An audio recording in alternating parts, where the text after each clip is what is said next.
and welcome into Patriarchy Principles, a podcast where we dive deep into the intersection of faith, family, and politics, designed with fathers in mind, but also all parents as well, waiting to shed light on the political issues that directly impact your household and guide you in taking informed, meaningful action. Grounded in Christian values, we explore what the Bible says about leadership, responsibility, and navigating the complexities of today's world. Join us today as Adam and I are going to discuss how to protect and provide for your family a little bit different way, not just spiritually, but in every aspect of life.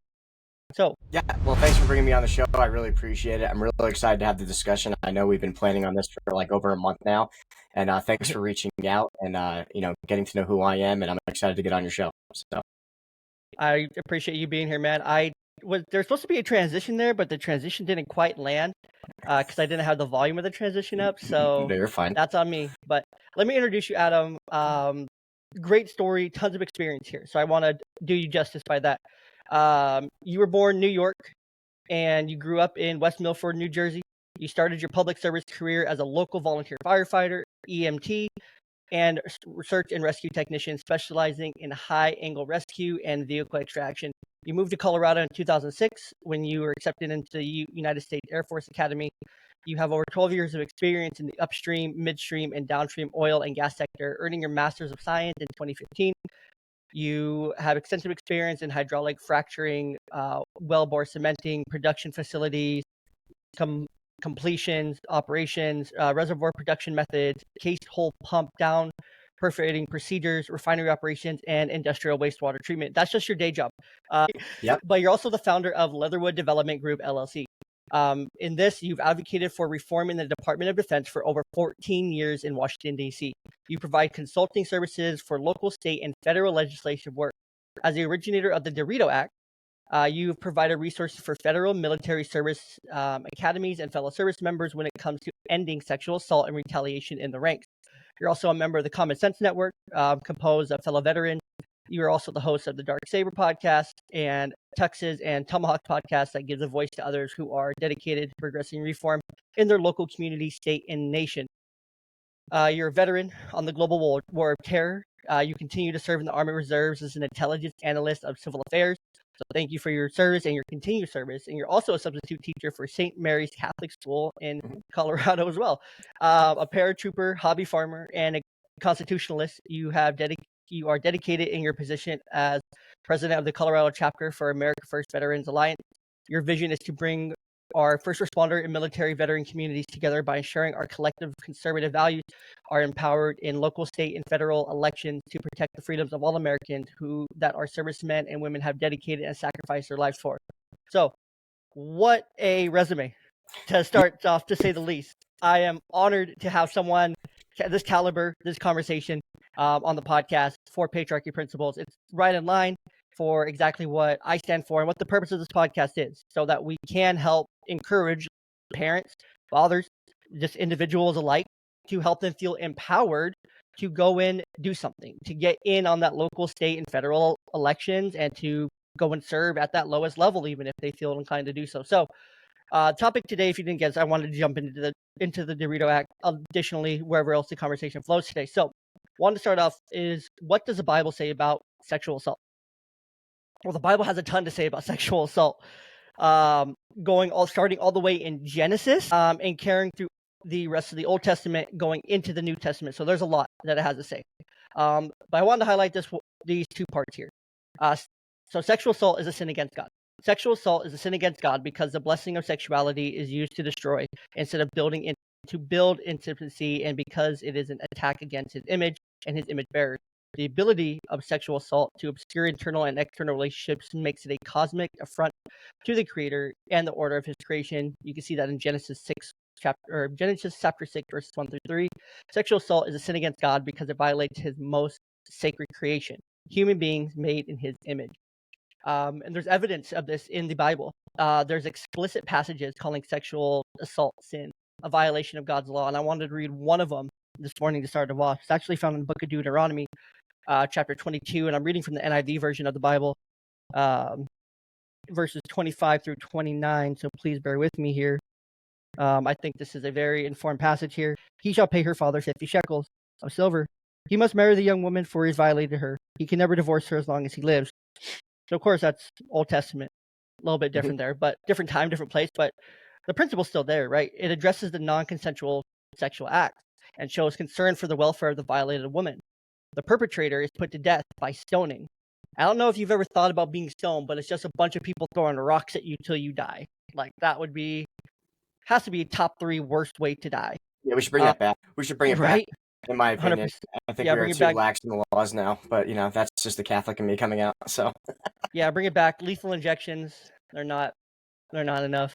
They're too humane almost, but it's not stressed, and it is stressed in this text that the woman is innocent of any wrongdoing and no harm should come to her. There's other depictions across the Bible as well, and how the sexual assault results in emotional trauma. Passages such as 2 Samuel 13, Hosea chapter 2, verses 1 through 13, Jeremiah 13, 20 through 27, Ezekiel 16 and 23, also demonstrate an understanding that such acts of sexual assault result not only in emotional trauma for the victim, but also in humiliation and debilitating loss of sense of self. These passages depict sexual assault as a deeply traumatizing, resulting in devastating emotional and psychological consequences for the victim. So, that's what the Bible says for it. God intended for humankind to be fruitful and multiply. Genesis 1:28, spreading divine image bearers through his good world. This multiplying of offspring and exercising of dominion was happened through the God-ordained sexual union between husband and wife. God meant for sexual thoughts, feelings, and activity to be pleasurable and intimacy building in the marriage. In the Bible, sexual intimacy is also a reflection of unity and peace between man and woman. It's a picture of two becoming one. So I could go on and on about this. There's plenty to talk about here, but tell me about the DeRito Act and what inspired it to be able to start doing this work 14 years ago. Yeah, so I mean, long story short, and this has been part of my advocacy work I've been doing since I was at the Air Force Academy, but back in 2008, I went to a party at Colorado State University when I was a cadet at the Air Force Academy, and I was drugged and sexually assaulted. And as a result of that, no one believed me, because no one believes that men can get sexually assaulted, especially back in 2008. And ironically, there's more men that are sexually assaulted in the military than women. They don't report it because it's embarrassing to talk about. But mine got to the point where it was affecting my life. It affected everything else. It got really bad. So initially, I reported it to the Air Force Office of Special Investigations, which is the equivalent to the FBI and the Air Force. Now, a big distinction here is that legal authorities in the military are separate from civilians. So as much as I wanted to report it to the local police department and everything else, which I had done, the military took jurisdiction over that case. But what I didn't know at the time is that the military is more worried about protecting itself and keeping things internal than it is about doing the right thing and providing justice. So throughout my entire case, I was retaliated against. My commander didn't believe me. He didn't understand how a man could get raped. And, it did happen. And I filed the reports with the local police department, but then the Air Force took it over. And as a result, I became an undercover informant for the Air Force Office of Special Investigations, because they said, hey, there's not much we could do for you, but how would you like to help us go after people doing it here? And to be fair to the agents that were involved, they were trying to do the right thing, because the Air Force OSI is supposed to be above the chain of command. That's the entire point of accountability within high-ranking, jurisdictions, right? And what we discovered was there was a high level of Division I athletes on the Air Force Academy football team, and things throughout, whether it was drug trafficking, soliciting minors for sex in the local area, and also drugging and raping women at parties and things extensively beyond there. And I'm an ethical person, I'm a paratrooper, I'm a Catholic, I'm a conservative, I'm a farmer, that's kind of my background here now. And I thought, coming from the background you read, like I said, I grew up in public service, as a young teenager. I was an EMT, I was a firefighter. All I ever wanted to do in my life was help people. And that's one of the reasons I joined the military. I mean, being from New York and New Jersey, where I grew up, I saw the towers collapse. It killed my uncle on the 92nd floor of Cantor Fitzgerald. They didn't find remnants of his body until they found his wedding ring like 2 years later, after they were sifting through the rubble to do a DNA identification. So for me, joining the military was not about myself. It was about giving back and going after the people that attacked this country, or at least what we thought at the time, because, we've learned the truth about 9/11 and everything else, 20 years after the fact. But anyway, I thought I was doing the right thing.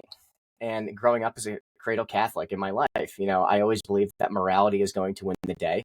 And what I didn't realize was the massive amount of corruption in the US military and our government at the time, is that they would spend millions of dollars and hundreds of man hours to ensure that the truth is not revealed. And that's unfortunate, because I grew up in a system where my parents taught me to do the right thing. That's what I learned in my church and my youth groups in Antioch and everything like that. And I was beside myself to realize that not only what happened to me was dismissed and not taken serious, but all the cases of these women and other men who were sexually assaulted in the military, from my experience, that was put aside because money was deemed more important. People always ask me, Adam, why are people spending over 14 years going after you to try to discredit you, and to try to put this in the back burner and make sure it goes away? Well, the reason is because Division I sports makes a lot of money for these colleges, to include federal service academies. And if 30 or so football players are taken off the football team, they're not going to go win championships. They're not going to win games. They're not going to make hundreds of thousands of dollars in ticket sales for the Air Force Academy and those generals who are retired in Colorado Springs to live off of. So it was much easier to discredit me, go after my character, and try to destroy my life and make me go away than it was for them to destroy their football team and do the right thing. And and I think that comes from a lack of faith. One thing I've seen in the military since I went in is that you can't talk about religion. You can't be a man of faith. It's looked down upon. There's been this massive effort in the military since I joined in 2006 to try to get rid of Christian men from speaking about their principles, because they thought, we don't want invocations, we don't want prayers before promotions, we want a secular society. It violates people's religious rights, which is not accurate. And I think what people don't understand is we are a Christian nation. We were founded under the Judeo principles. That's what our Bill of Rights and Constitution are based upon. And, you could be Muslim, you could be Hindu, you could do whatever else. But at the end of the day, we were, 55 out of the 56 signers of the Declaration of Independence were Christian. Actually, the only person who wasn't, I believe, was Benjamin Franklin. And even later on, he ended up coming back and saying, yeah, we still have to believe in God. I might be impartial to it as an atheist, so to speak, but that doesn't mean that we're not a Christian nation founded upon these principles. And when I was younger, I didn't speak about my faith. I thought that it was, the thing you can't speak about. Interestingly enough, even at the Air Force Academy, the massive chapel that we have, like the most iconic structure that we have, the Catholics are sent to the basement to practice their faith, because they're like, well, it's supposed to represent the catacombs. So you guys can go to the catacombs of the basement, and that's where you can practice. So like the upper part is the non-denominational Christian Protestant, the really pretty one with all the stained glass and stuff. Mm-hmm. With no crucifixes or anything. But if you want to go practice your Catholic faith, you have to go down to the underground part of the church. Yeah, it's ridiculous, right? That is ridiculous, man. Because I grew up in Catholic churches all my life, and we have, maybe I'm biased, but we have the prettiest churches, right? Even Catholic churches are very pretty. Yeah, and the only thing that even came close to that was some of the Orthodox churches I've seen overseas, right? And they align similar in terms of how they practice their faith. But that's neither here nor there. Came to find out was afterwards they took everything away from me. So I made it through all 4 years of the Air Force Academy. I was cross-commissioning into the United States Marine Corps to be a fighter pilot, a naval aviator. And 30 days after graduation, they withheld my degree. They withheld my commission. They put $280,000 on my credit report to try to destroy me financially, to make me shut up. And then they came out and said that I was a pedophile and all this other crazy stuff, which none of it's true, because I posted my background check online, and I even tried to countersue them for that. What I found out was you cannot sue the U.S. government for slander or libel. They can say and write anything they want about you, and there's nothing you can do to justify yourself. So when a 3-star general comes out to take away your character and who you are, and I think, like I said, my background kind of speaks for itself. I've done nothing but try to help people my entire life since I was 12 years old. Like, good dude. Like hole in hole, like, good dude. And as you're talking, like, it sounds almost remiss of our current political landscape. It is a total character assassination, because that's all they can do. That's all they can do is, and they, as we refer to they in this context, and I'll be out and open about it, it's left. It's maybe not center left people, maybe it's not mid left people, but it's extreme left. Mm-hmm. It's the big agencies, big tech, big military, the military industrial complex, the prison industrial complex. all these complexes, all these big pharmas, all the big and all the complexes, right? That's who this all kind of comes back to, because they have reputations, like you said, to protect themselves. And we're seeing it very much every single day about how there's an attempt on character assassination. Nearly 400 times at the DNC was Trump mentioned. At the DNC, they mentioned Trump 400 times almost. I want to say it was like 393 to be exact. So basically 400 times they mentioned this man's name. Every time they mentioned him, it was some kind of attack. It was some kind of to take him down, some kind of something to distinguish his character. There's interviews going from these influencers of the DNC, like, why not Trump? And it's like, oh, because he's just a bad person, dictator. It's going to be better under Kamala. And it's all just emotion politics, right? It's all just emotions, all this stuff. But they mentioned Trump 400 times. Biden's mentioned at the RNC 2, 3, less than that. I was at the RNC, so I know that exactly what he said. I sat there and watched Trump speak. Yeah.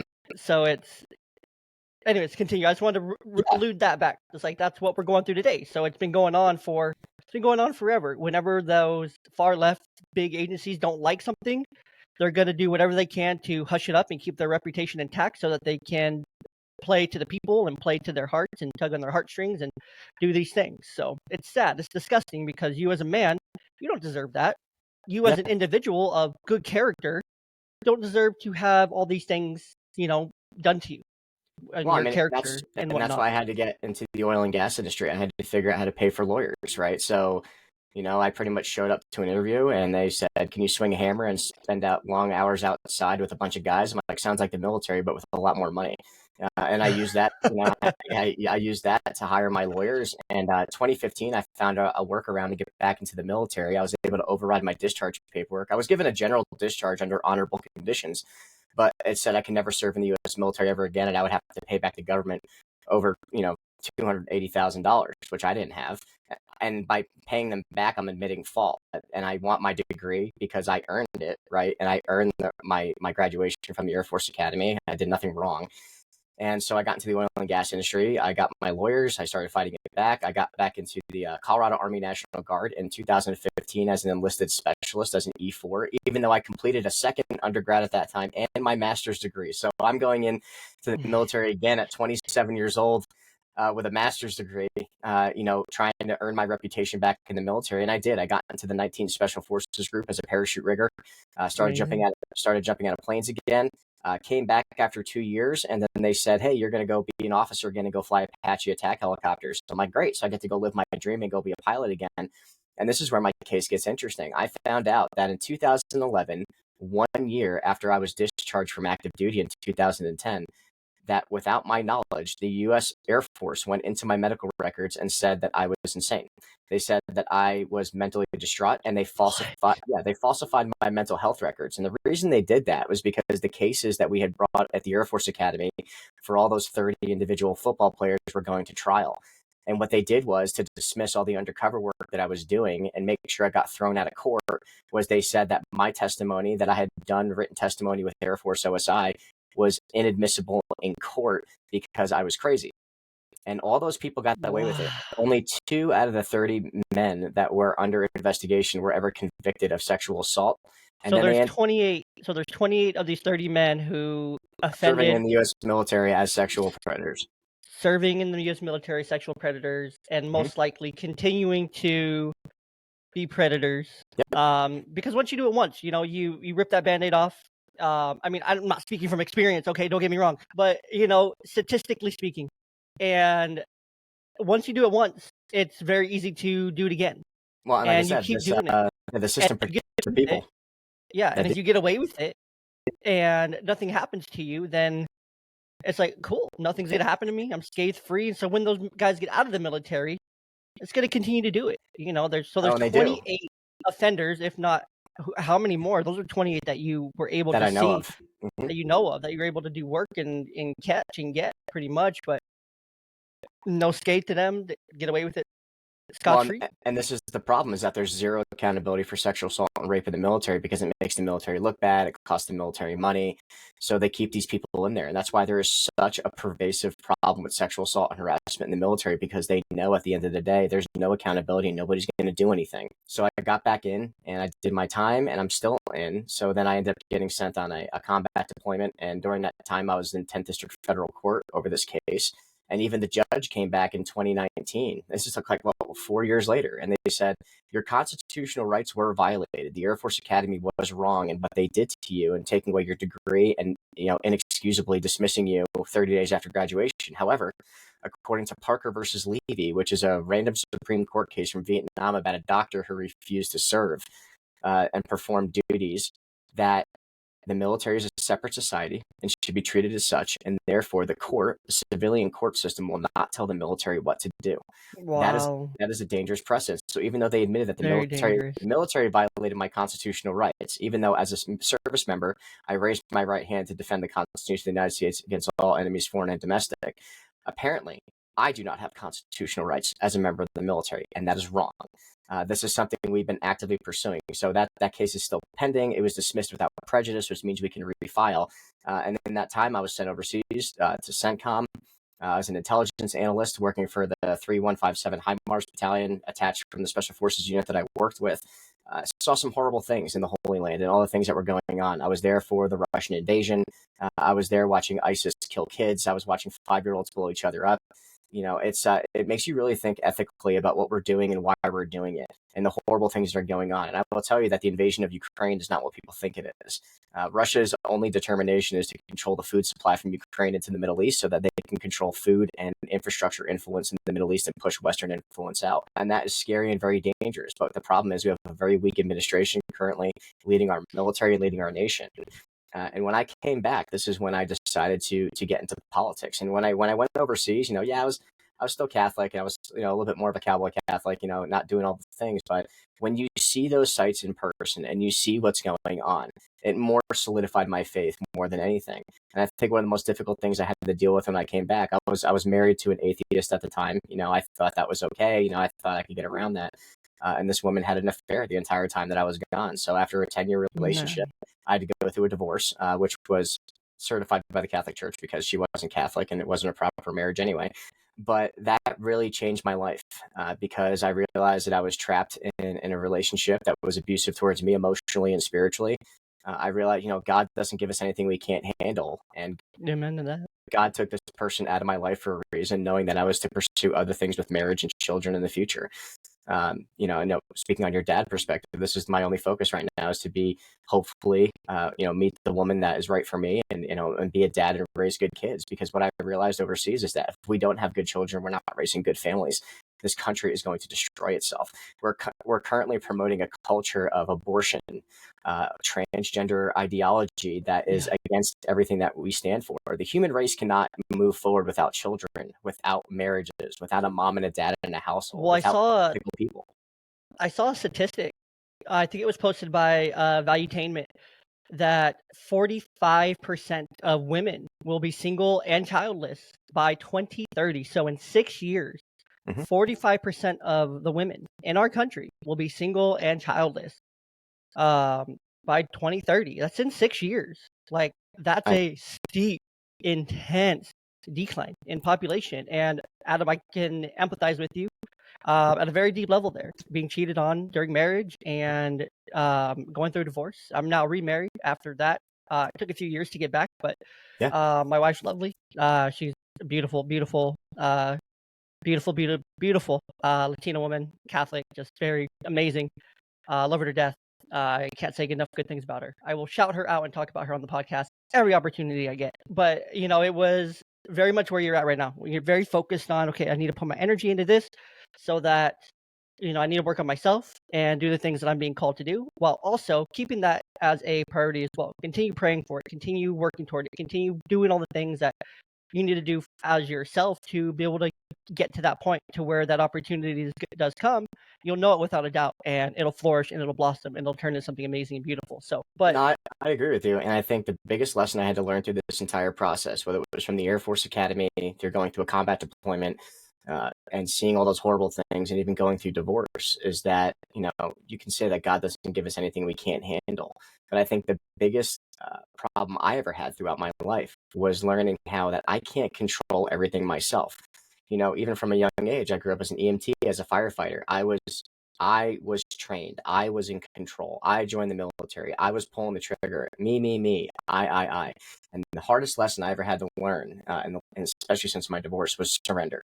And learning that to put those problems into God's hands and to trust his initiative and to, instead of retaliating, because vengeance is for the Lord only, not I, which is something I also had to learn. I could have went after my wife. I could have made things, messy and destructive. I chose not to. I chose to leave it alone. I chose to just go and pray in church and just pray about it. And the answer I got, even though I wasn't physically talked to, was to trust and follow the path and don't expect any outcome or result. And things have been great since then. And this is what led me getting involved into local politics when I came back. And I would say that most Americans don't vote. They don't get involved in their political processes because they believe they can't have an effect. They believe that these politicians, which is for the most part true, have been in for decades and they can't do anything. And this is where the DeRito Act comes in, right? I realized that even though I went through court, and even though I've been vindicated on all these podcasts I've been on and on Denver 7 in the news, and I've been proven right time and time again. I posted the evidence on my website, AdamDeRito.com. I've been running this Instagram page for years now. Right. Even though you're right, but you know what's going to change? Nothing. Why? Because the law needs to change. If the law Exactly. does not change, you cannot be justified, even though you're correct. And this is where, I've spent $250,000 in legal fees in the federal court system leading up to this point. And even though I was right, I still don't have any justice. Why? Because the law needs to change. That Parker versus Levy Supreme Court case, or we need to pass a bill. So this is what inspired me a few years ago. I came back from deployment in 2022. And I found a lobbyist in Washington, D.C., Lindsay Rowland, and I started going to D.C. I showed up in uniform. I started knocking on doors. And most people think, oh, my God, you're crazy. How could you do that? And I said, I'm a citizen of this country, and these people apparently represent me. So maybe I should go tell them to do their job. Seriously, in person. And it's easy. It's actually, you just got to put the effort in. You have to show up for these things. And what I've learned is in politics, you have to show up. I had no idea what I was doing. I had no idea the proper procedures and processes for making up a bill, but I wrote a bill. It's called the DeRito Act, which basically states it is illegal for the U.S. military to falsify your mental health records in retaliation for reporting sexual assault, misconduct, and things like that, and malfeasance, right? And it's amazing how much pushback we've gotten from that, because if we sign that into law, that means military commanders can actually be held accountable. And the Accountability.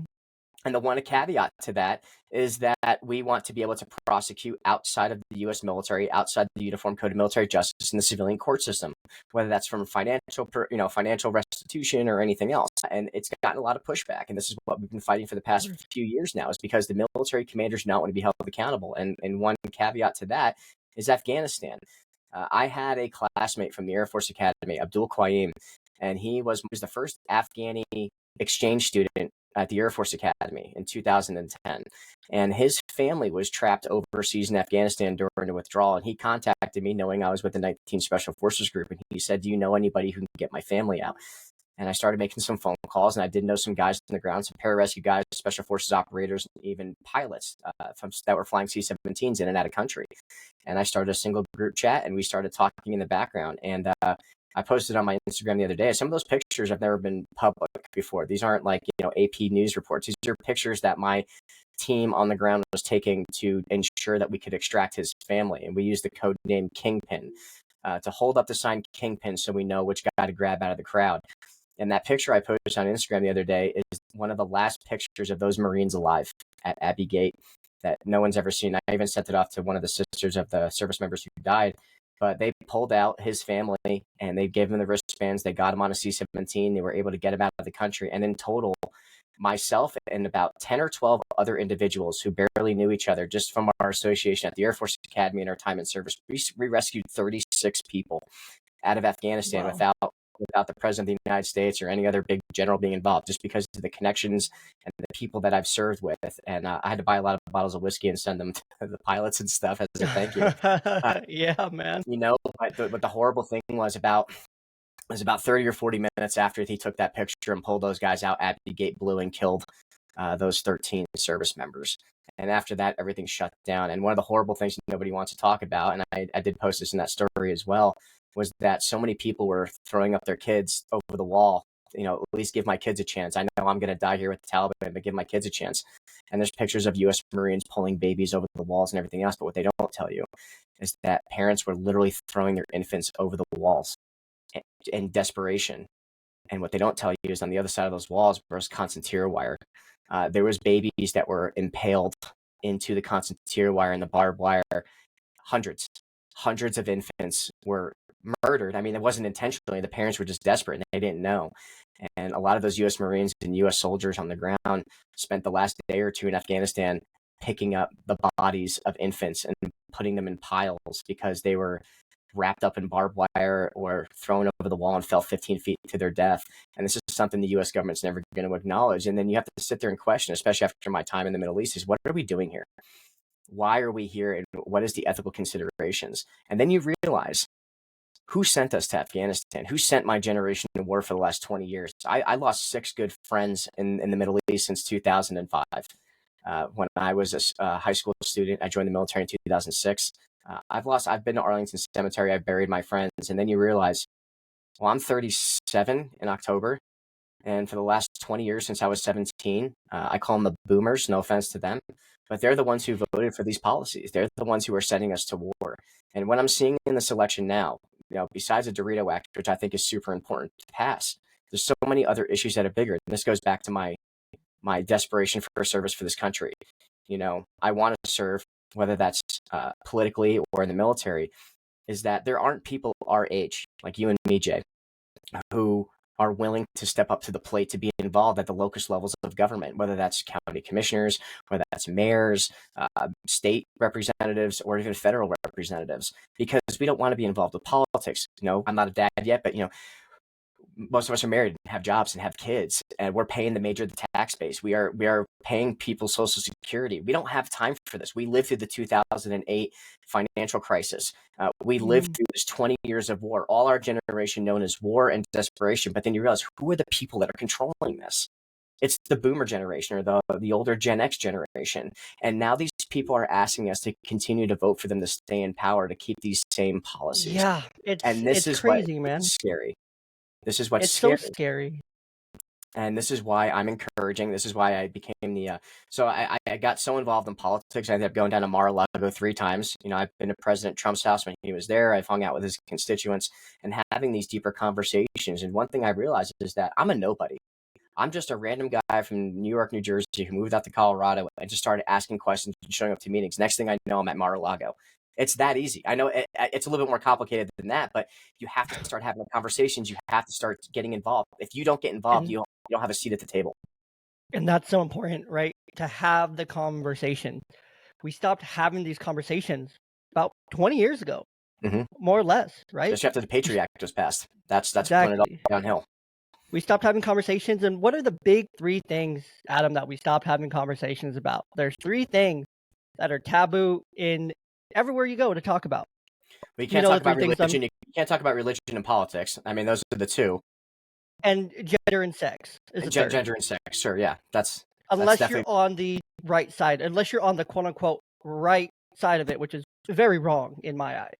And I think you and I were both raised in an environment where at dinner, because to be 100% honest, my entire East Coast family are Democrats, right? I mean, they grew up in New York, New Jersey. They don't know any better, right? I was raised in Washington. I was raised in Seattle, Washington. Right. Most of my family is Democrats as well. Like, I still have an aunt who is, I don't know how to talk. I've tried talking to her about it, but she posts just anti-right stuff all the time.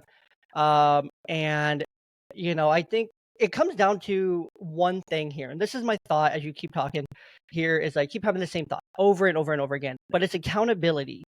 It's accountability. How do we foster that accountability? So I just looked it up real quick, and what does the Bible say about accountability? To kind of add in this aspect here, Scripture teaches that we will be held accountable before God, and that we are meant as brothers and sisters in Christ to hold each other accountable on earth for our word and action.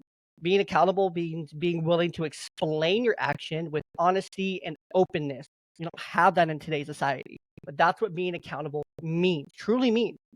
Not tattling on each other, not saying, Adam, you messed up, or Jey, you messed up. I'm going to go tell on you. You better own up to it, yada, yada, yada. But it's being willing to explain your actions with honesty. Like, if I'm going to go, I'm not, but if I'm going to go and vote one type of way, one certain direction, and, Adam, you should be able to come and ask me, hey, Jey, why? Can you explain to me why you voted that way? And I should be able to realistically say, like, yeah, Adam, this is kind of my intentions behind it. This is what I was thinking. This was the openness behind it. How did you vote? Blah, blah, blah, blah. We should be able to have that level of openness. But what we don't have in today's society is that, where Adam, you and I, we align politically, but there's a lot of people who we don't like, especially in our own cities, especially around us. I was at Best Buy just the other day. I see one man walk in and grab a cart with a MAGA hat on. The next person I see walk by me has something for the Democrats. I want to say it was a Kamala hat or something. It's like these two people are existing in the same store right now, but they will never talk to each other. And there is one person who will go about his shopping trip, get exactly what he needs, and leave. And the other, if he sees him, will probably try to start something. And I'm going to let you guess which one's which, because it happened. Yeah. It happened. The one that was wearing the blue started something against the man who was just quietly shopping and doing his thing. I talked to him after. He was literally just there getting something for his grandkids for their birthday.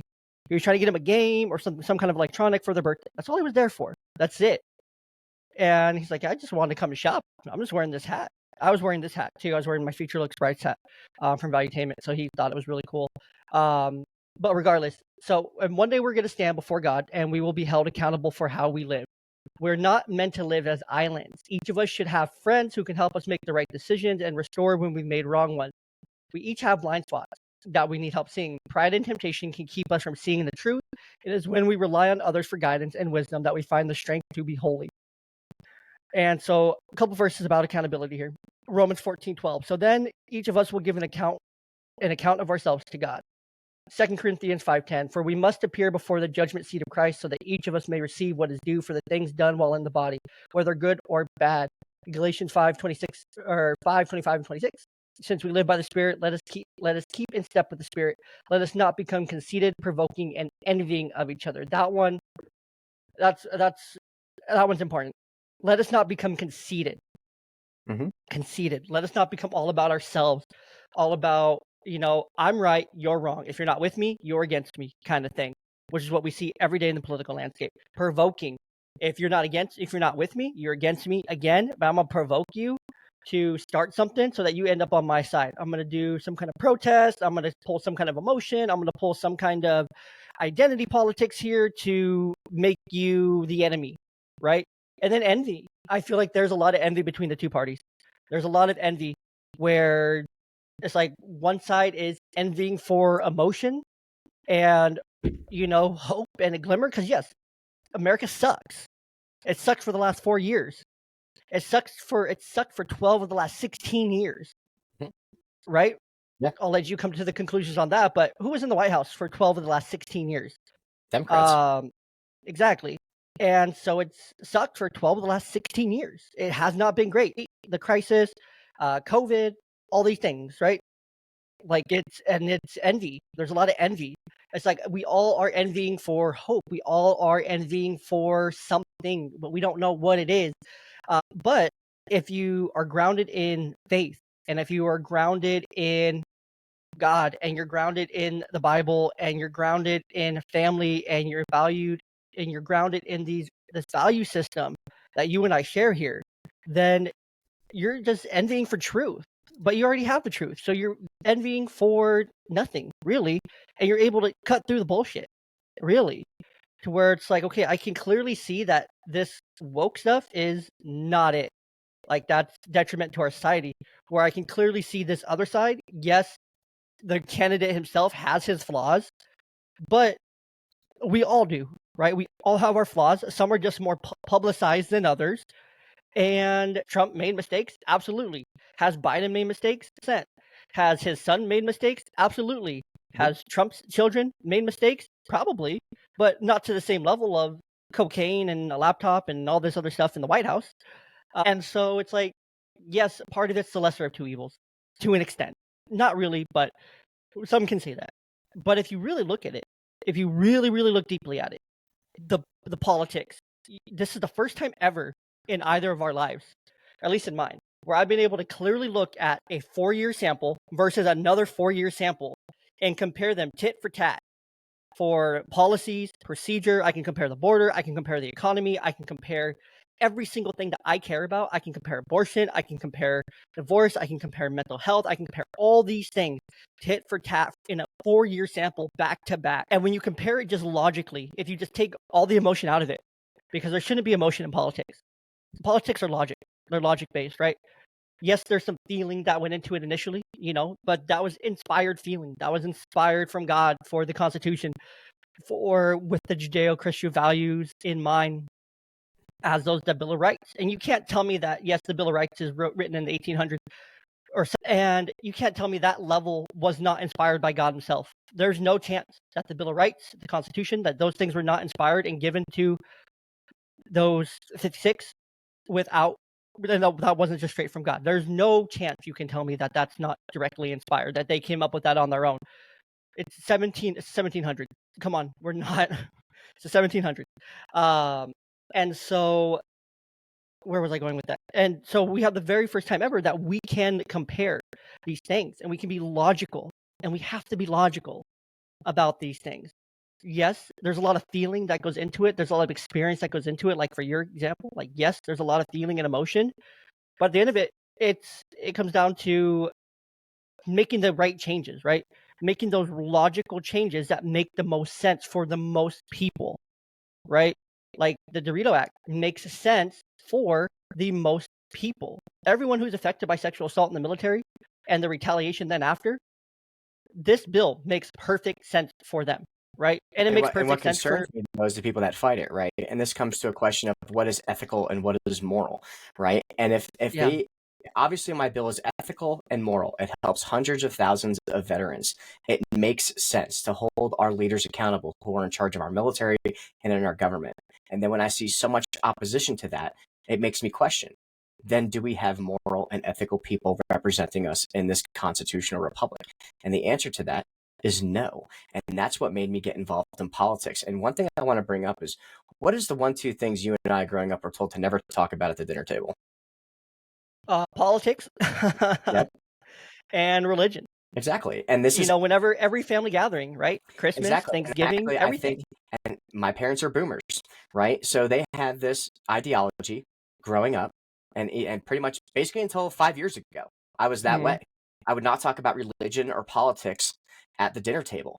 But here's the problem. Having that instituted in your children and not understanding the moral and ethical obligations of religion and politics in our lives breeds this complacency that this other generation of people who has told us our entire lives, all 37 years of my life, that I was not allowed to talk about religion or politics with my family, which is where everything starts. Well, exactly. Now who's in control of the government? Who's in control of the government? The people who do talk about politics and religion and told us our entire lives that we were not allowed to be involved. But please go fight my war. Please pay my taxes. Please cut my kids' parts off and try to change their gender. Because we don't talk about politics or religion at the dinner table anymore, but it's okay if we completely destroy the ethical and moral standpoints of our entire country. And now this is where my counterpoint is. Talk about religions and politics to your kids and start it now. Because if you don't start developing that grassroots base of understanding of what is important, it's Jesus Christ is my Lord and Savior. And that is what I base all of my decisions on. And when I am making political decisions and I'm passing bills and I am passing laws, that they are ethical and moral to the standpoint of my Christian faith and Judeo-Christian values that this country was founded on. And I believe that is why you said in the 1700s they were able to pass these things, because they did talk about politics. They did talk about religion openly. And they're some of the greatest minds our country's ever seen. And the problem is that we've become an atheist, non-God-fearing society over the last probably 50, 60 years since the Civil Rights Act was passed, pretty much, that has stated that it is okay to be a gray society with no roots in anything and what it stands for. And this is what is dangerous, because now I'm trying to convince people like myself and you in our age group that we need to change everything around and going back. We need to become the new founding fathers. We need to bring back the principles and the grassroots understanding of what this country was founded on. Because if we do not, your kids are going to be sent to war for the next 20 years because of the decisions that are being made now. Right. And this is what is extremely terrifying. And this is why I try to motivate people. That's why some guys in the Trump team, they nominated me to be the president of the America First Veterans Alliance here in Colorado. My only objective is to convince global war on terror veterans, police, and firefighters in our age group to start going to these meetings, to start showing up, to start challenging the cabals and the old establishment that has been writing our laws and our policies and our taxes for the last 20, 30 years. Because if we do not do it, then who's going to? Are you just hoping that someone's going to show up and save you? Do you think Donald Trump is just going to show up and save us? Yeah, Trump's giving us an open door right now. And him putting in J.D. Vance as the vice president was a great pick, because it opens up the doors for millennials, 40 and under, to start getting involved in politics. But you can't be depending on one person. I will never sit down and have dinner with President Donald Trump. It's never going to happen. And I cannot rely on one person to control the morals and the ethics of what goes on in this household.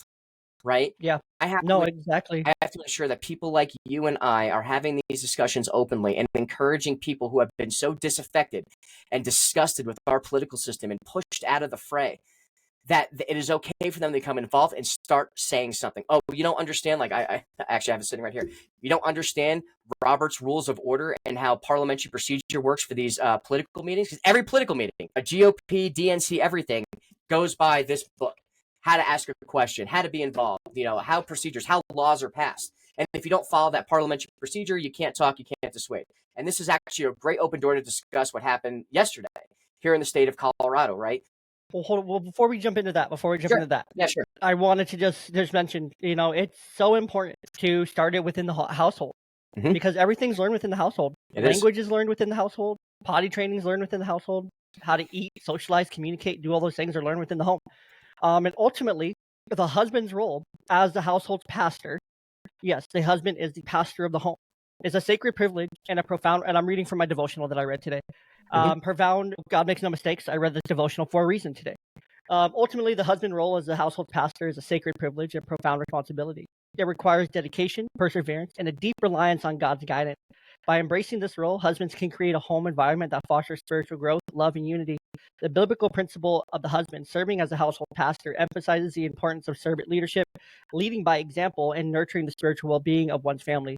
It is a call to emulate Christ's sacrificial love and provide guidance, protection, and support in matters of faith.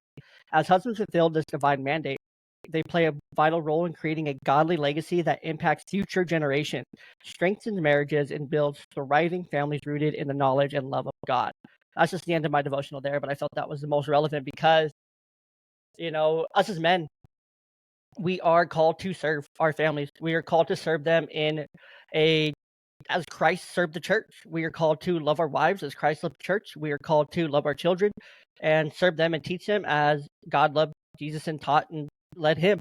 We are called to be the pastors of our home. And if we're not talking and we're not instilling our values upon our children, then that's when they're going to go and get their information from anywhere about anything. If they're not getting it from their home, then they're getting it from little Tommy down the street, whose parents maybe have a opposite set of values, but that's the only set of values that they were ever taught. And so that's the only set of values that they ever know. It's so important. You have to establish those principles and morals within the household. As a father, you are the protector, the provider, and the faith leader of your family. And if you're not doing it, someone else is going to do it. 100%. And that's what we see on college campuses all over America, right? That's what we see in this political cycle, this political news cycle, is all these kids. They're just kids, right? 17, 18 years old. Dads. They didn't have moral dads raising them, that's for sure. A lot of them didn't, because the family's been so under attack. There's this book I've been reading. It's called Point Man. Is it called Point Man? I think it's called Point Man, but it's great because it breaks down how the family has been under attack by the adversary. The adversary knew, okay, if I capture the sons from the fathers, because you look in the 50s, 60s, right? I'll just give this real quick. But if you look at the fathers from the 50s and 60s, the boys, once they turn about 7 years old, they're working side by side with their fathers morning till night. they're not leaving the home. They're working side by side with their dads morning till night, come about 7, 8 years old. And then fast forward, the Industrial Revolution happens in America, and now kids are in school longer, and now our boys are being essentially indoctrinated to an extent. Indoctrination is a strong word, but essentially you take the boys away from the fathers and the fathers away from the boys, and now the boys are being raised with a lot of feminine values because all their teachers are feminine, and they're being raised by, and God bless our mothers, God bless our teachers, God bless our good women in our society who aren't good Christian women, God bless them. But that's the cycle that happened, and we see what that cycle's led to today and how it continues today. How the boys, and then of course Lyndon B. Johnson incentivizing single parenting, incentivizing single motherhood. You get what you incentivize, right? Well, this is what happens with our inner cities, right? We have large, massive African American communities in places like New York and Chicago where they grew up without fathers in the home, and it's the highest rates of gun violence and murder in our country, right? And it's because we've encouraged this single mom or single dad households, that you're a strong, independent woman, you're an independent man. You don't need to have a good family with a mother and a father raising children, under the nuclear family ideology that we promoted all throughout the Cold War. That's actually the really funny thing about Russia right now, is that they are now 1950s America Cold War perspective. Yeah, they're incentivizing. They are incentivizing women to have children. They're incentivizing the Russian Orthodox Church to support and have a religious basis in the family, to have that is good to fight for your country and defend what it stands for. Whether we disagree with, Russia's ideology and how they run their country, they believe what they want to believe themselves. They're their own country. But that's that's how you sustain your population. And that's what how they're doing. You get what you incentivize. You get what you incentivize. If you need to sustain a military effort, then you need to incentivize the women to have kids. And, you need to incentivize the right values. And if you want to teach them to serve their country and to serve God and to have good values, then you incentivize that. People are incentivized to do what they're incentivized to do. And so my point with all that was to, just come back, like, us as men, like, fast forward, college campuses, if we stand for nothing, we fall for anything. We will absolutely fall for anything. If I stand for nothing, living in Washington State, I'm going to fall for all the media, all the propaganda, and all the things, versus myself as an individual. Like, I am very much like, I'll have private conversations at work about politics, and I work in mental health with a bunch of women in Washington, so it's, have to pick my places, pick my battles, and choose my words wisely sometimes. But I'm not afraid to have that discussion. Like, let's talk about religion. Our freaking building is attached 6 feet from a church. Like, we're right behind a church. Like, come on, like, we got to talk about it sometime. And so it's like, it's so important. We have to be willing to talk about these things. And it can be a simple discussion to where it's like, okay, well, accountability. This is what the Bible says about accountability. This is what I believe. Adam, tell me what you believe. Well, I believe so-and-so. Okay. Well, this is what I believe based on the Bible here, kind of thing. It has to be that back and forth, open discussion. Same about politics. I don't see you and I getting into a heated discussion over politics. Maybe we'll both get fired up, but not having a disagreement. If we were to disagree, maybe it's because I know more about a certain topic versus, and I doubt that would be true, but maybe it's because I maybe have more knowledge or have a different perspective on a certain topic, and maybe you're lacking knowledge, or vice versa. Most likely the vice versa here. Let's say I'm lacking knowledge on a certain topic or perspective, and I'm like, no, that's wrong. And you're like, and Adam, you're just like, no, Jay, like, this is, here's the evidence. Here's the information you need, kind of thing. Oh, dude, thank you. I didn't even know this existed. I didn't even know that was out there. Bro, thank you for informing me. Like, that's important. Thank you for this information. Like, I really appreciate that. You changed my perspective on this. I appreciate you. That's what the conversation should look like, right? It's very simple. Like, if you feel like I'm lacking knowledge, or I feel like you're lacking knowledge, I'm like, bro, look, here's a source. Here's this thing I read. Like, this got me thinking this one way, and then you bounce back. Oh, bro, no, I read this one thing about it too, and then we can have this discussion, and then we're like into the weeds and stuff, and then we're going down a rabbit hole together, and then we're just talking, we're having fun, we're cracking jokes, and it's like, Adam, you dumbass, this is what it was supposed to be, or no, Jay, you stupid prick, like, this is what it was supposed to be, kind of thing. We're rousing each other, we're having fun, right? It should be a fun conversation. because these are fun conversations to have. It's fun to learn. It's fun to learn new things. Heck, it's fun to be wrong, or it's fun to get new information, at least to me. But when we're afraid of that, when that's taboo, and then we're not doing it at home with our kids, like our kids don't even know how to go to school and have a hard conversation. It's like, oh, well, if something comes up that's hard, then go get a teacher. Or something comes up that you're uncomfortable with, go get somebody. It's like, no, like let's teach our children to be tough and to cope and to say, well, no, you're wrong, or no, that made me feel, or no, like I disagree with you because, I believe in the Bible and Romans 1:20, yada yada yada. Romans 1:20 is literally up on my other screen right now. That's why I said that. But if our kids don't know how to do that, then they're going to struggle in the world, because the world's about conversations and disagreeing and going back and forth and whatnot. So that's my piece on that. So fast forward to what happened. We're recording this at the end of August. It's coming out in October with the enhancement and the revamping of the Young Dad podcast feed. This is in addition to the Young Dad podcast. So super excited that we have the Patriarchy Principles becoming a part of that on a regular basis to talk about these quote unquote sensitive issues, just having the conversations that we're not having on a daily basis anyway through the podcasting platform. So Adam, I appreciate you being on, but let's talk about what happened yesterday there in Colorado, because this is a really cool story that we were talking about pre-show. Yeah, so this is actually the scariest thing that I've seen. So when I've been working on the federal side of legislation and politics for 14 years, I kind of understand how DC works. I understand you have to win friends and influence, and basically no one's going to support you in the bills that you want to pass unless it's going to benefit them for re-election. Got it. I mean, that's basically how it goes. Like, even though my bill is moral and ethical, unless it's going to help a congressman or congresswoman or a senator get reelected, it doesn't benefit them to pass it. That game I understand. Okay, got it. So I have to win coalitions and build these coalitions between Democrats and Republicans to get a bipartisan bill passed. Got it. That I understand. Is it a little sleazy and scummy? Yes. But does it make sense from a political re-election perspective, since everything's about money? Sure. Okay. So when I was in DC, people were like, you should get involved in more on the local side. I think you'd have a good voice. I think you are a good representative of the millennial generation. And, it can't hurt to be involved with the county commissioners and things like that. And I'm like, yeah. And what I've seen in Colorado is, when I first moved out to Colorado in 2006, it was a very Republican conservative state. And very slowly, Boulder and Denver have changed it to a very liberal state, where even Donald Trump won't even come out here to try to win votes because it's a lost state in terms of liberal ideology. So my objective of getting involved in local politics was, I can help with the farmers, the ranchers, the oil and gas workers. That's what I do. And I can start building back this conservative movement to help defeat Democrats. But then when I started getting involved in local politics, I discovered probably the most confounding issue.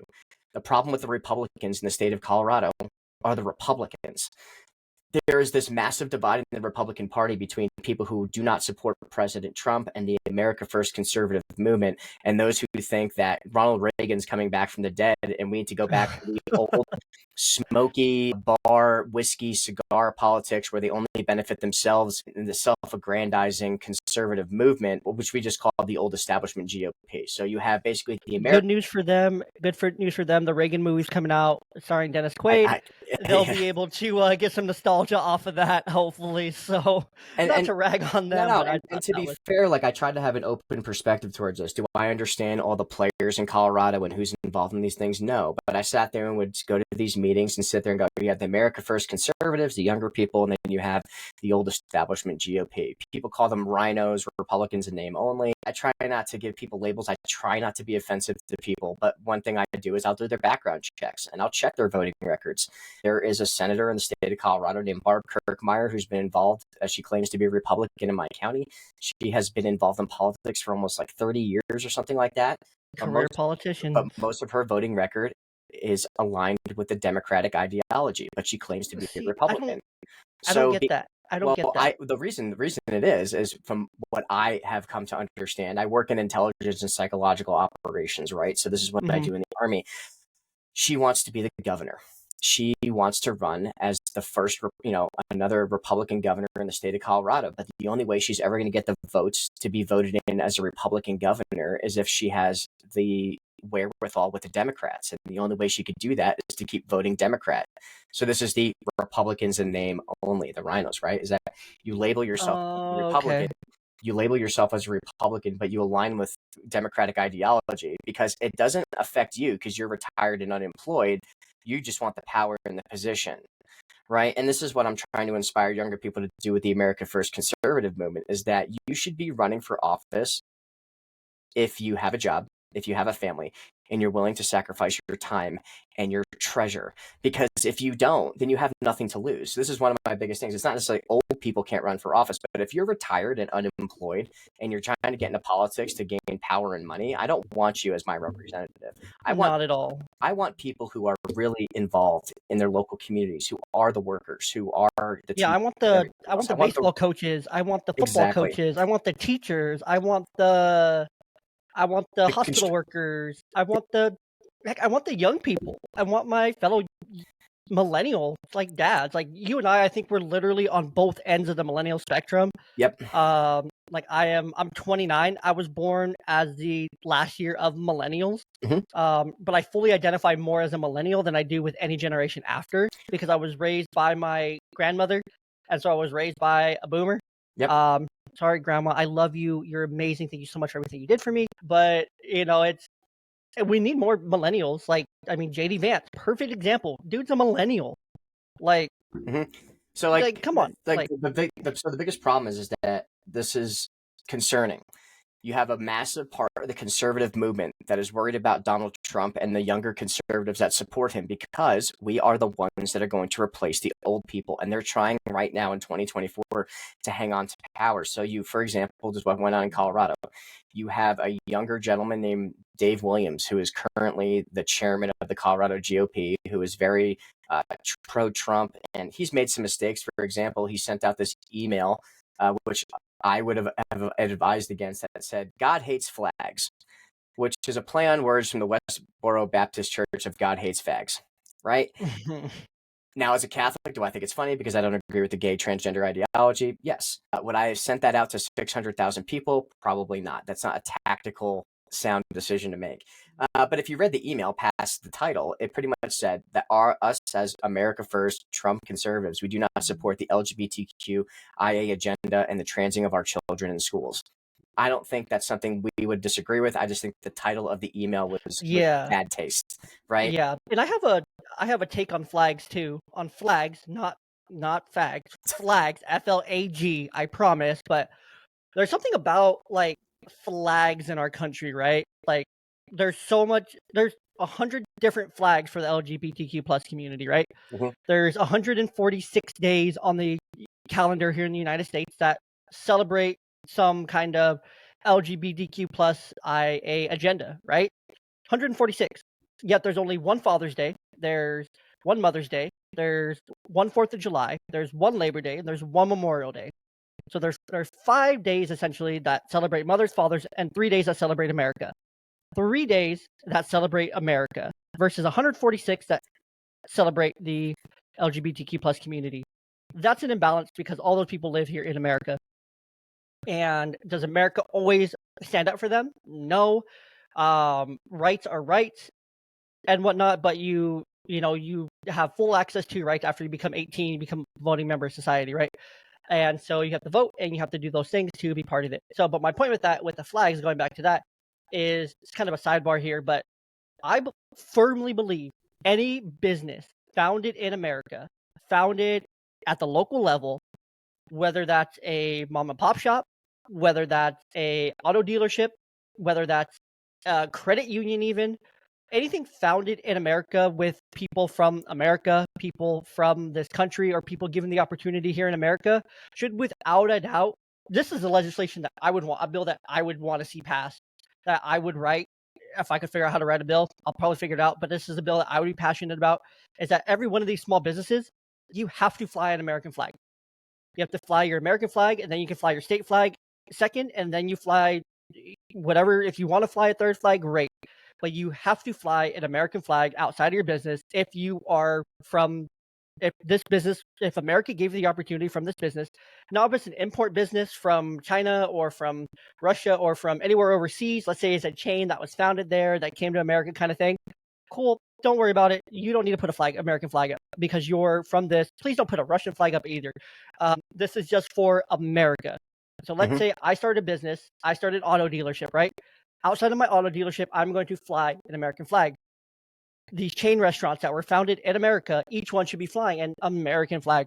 No ifs, ands, or buts. And the reason behind that is that when you see the American flag, you feel a sense of pride, right? I know I do. My grandfather served in the war. I had a grandfather who passed away when I was 8, who was raising me up until that time, who passed away with complications in his lungs and lung cancer due to the Vietnam War.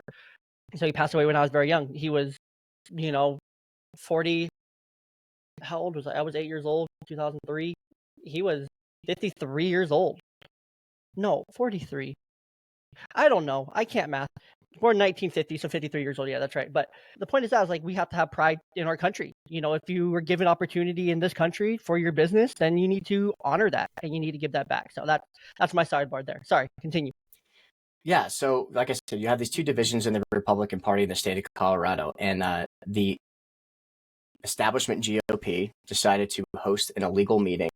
If you go by Robert's Rules of Order and how to establish a meeting, there's like a 30-day process and the bylaws of the GOP, and it gets kind of complicated. And do I know all the rules? No. But in general, there are about 400 and I think 55 SCC members, which I think is State Central Committee. The State Central Committee, the 455 people, whatever it is, from the entire state of Colorado, they are the ones of the delegate body who decide who is going to run the GOP, who is going to run for office in state, local elections, whether it's county commissioners, regents, and all the way up to federal elections, right? So that's supposed to be, the 455 is supposed to decide the will of the Republican conservative movement in the state of Colorado. So if that's our representative, constitutional representative republic, right? We don't live in a democracy. We live in a representative republic. Because everyone thinks my state senators elects this, or my congressman elects this. That is true, but they are selected by that group of 455, which represents the will of the voters, right? That makes sense. So by the rules and the bylaws, it states that 3/5 of the SCC, if there wants to be a meeting, whether it's to oust the chairman or change the bylaws or anything else, 3/5 of the voting body must make that decision to change. That makes sense to me. That's over 50%. It's supposed to be basically a supermajority to do that. Yesterday, this group of individuals who does not agree with the Trump America First conservative movement held a meeting by themselves, and only 77 out of the 455 people showed up that were actual legal voters in the SCC. In addition to that, they came with 104 proxies. Now, proxies means that there's another SCC member, but they did not physically make it to the meeting. So they, with an affidavit, with a piece of paper and an ID, signed their vote to another person in their county to come to that meeting to vote for them. So it's voting in ab substantia, basically, right? So 181. No, hold on. So 77, 100.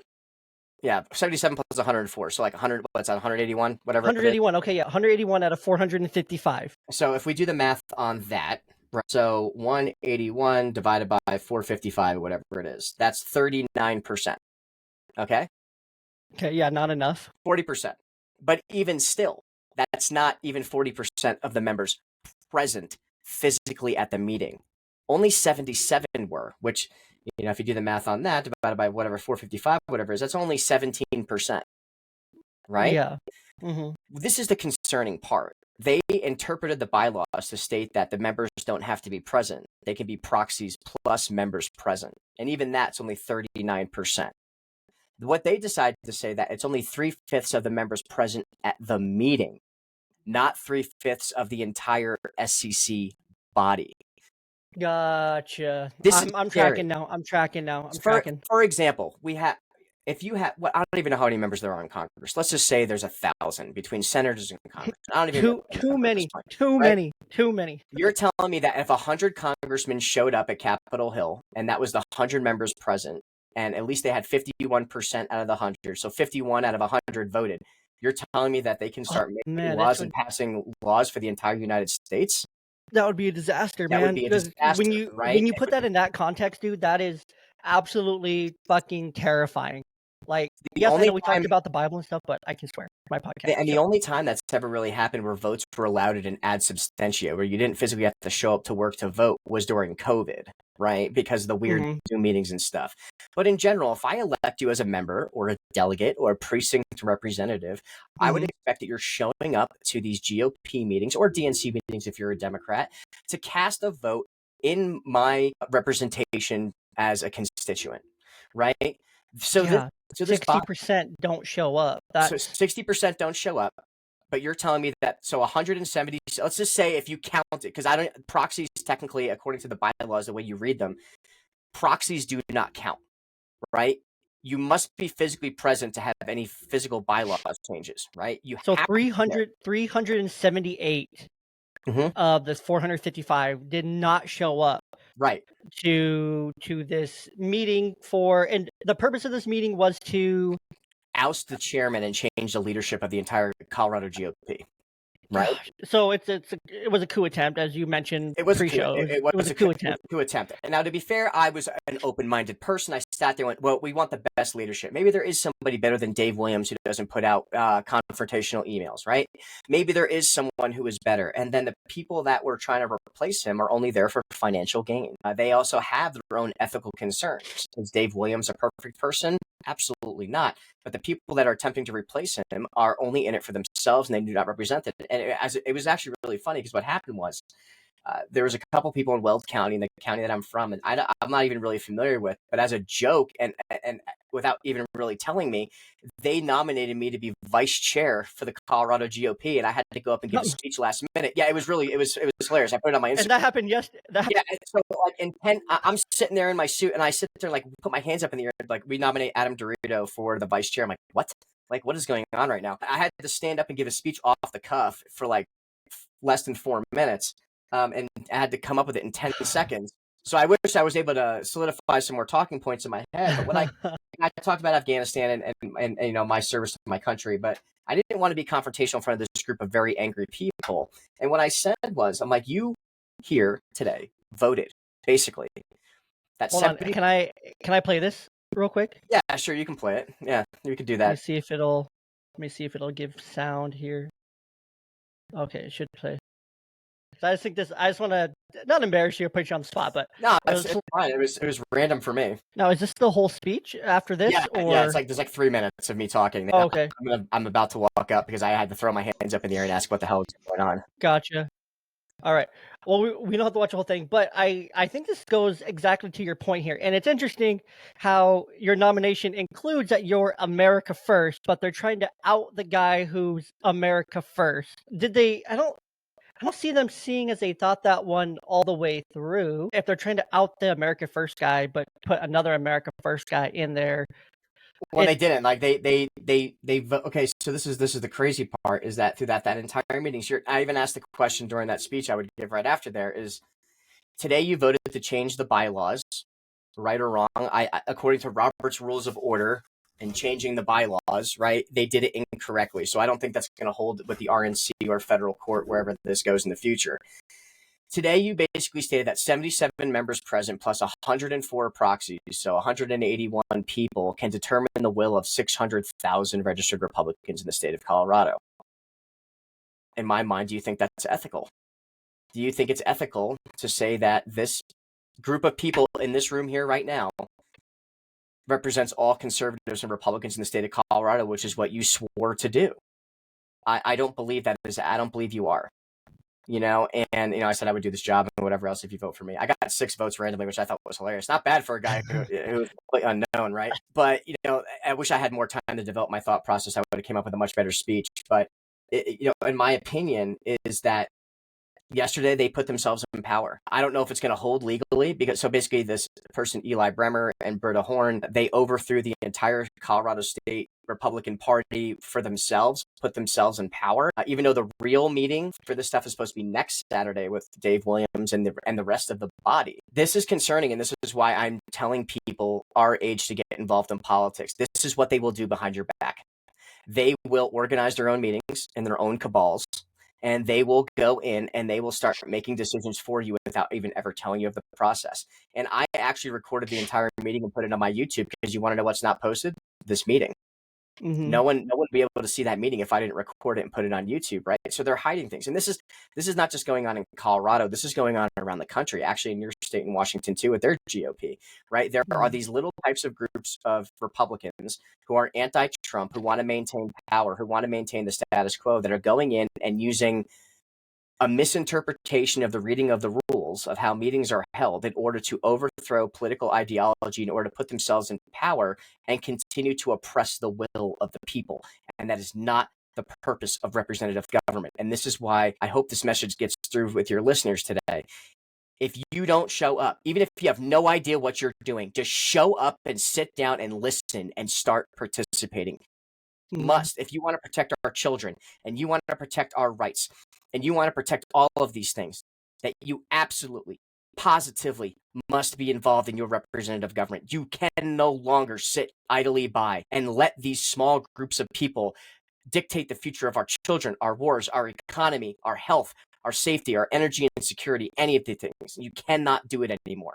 If you want change and you have to do it yourself, you cannot rely on just simple elected representatives. I want you to be the elected representative. I want you to start running this government, because if you don't, these people are going to do this, and they're doing it now, and it is extremely fucking dangerous. 100%. And I just want to read, just to kind of close here. You mentioned ethics, and I think this is a great place to leave off here. It's ethical, right? Ethics in the Bible are principles of doing right and wrong that exist within Scripture. Scriptures in the Bible contain numerous prescriptions or laws that should be used to guide one's actions. All Scripture is breathed out by God and profitable for teaching, for reproof, for correction, for training in righteousness, that the man of God may be competent, equipped for every good work. 2 Timothy 3:16-17. And so that's a great example right there, that verse in Timothy. All Scripture is breathed out by God and profitable for teaching, for reproof, for correction, and for the training in righteousness, that the man of God may be competent, equipped for every good work. So the Bible is your ultimate tool, right, for all those things. But it's so important to do the extra work, right? The Bible will equip you for every good work. The Bible will equip you to go and sit in one of those meetings, sit in a city council meeting, sit wherever you need to go and sit down and learn and get involved. Wherever you need to go, the Bible will be your backing, will be your spine, will be your training, your pre-training, right? Your pre-screen, your prerequisites. If you feel inadequate, if you feel like you fall short, Christ already paid the ultimate price for you. And Colossians 3:17, and whatever you do, whether in word or deed, do it all in the name of the Lord Jesus, giving thanks to God the Father through him.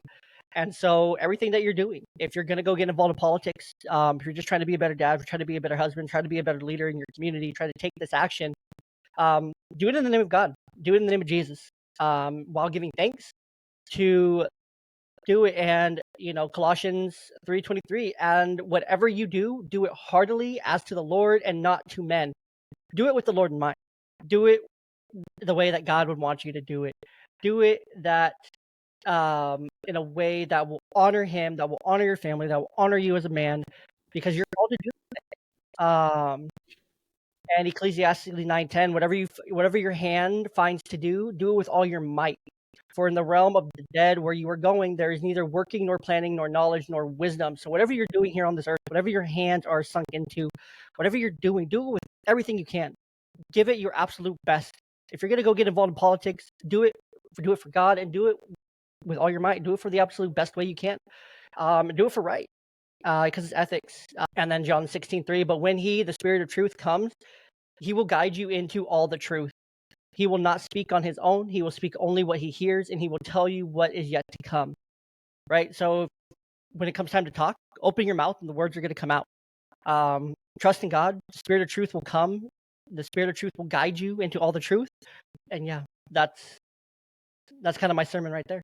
Could really jump into Leviticus chapter 19 here. It's a great next kind of spot to go with that. But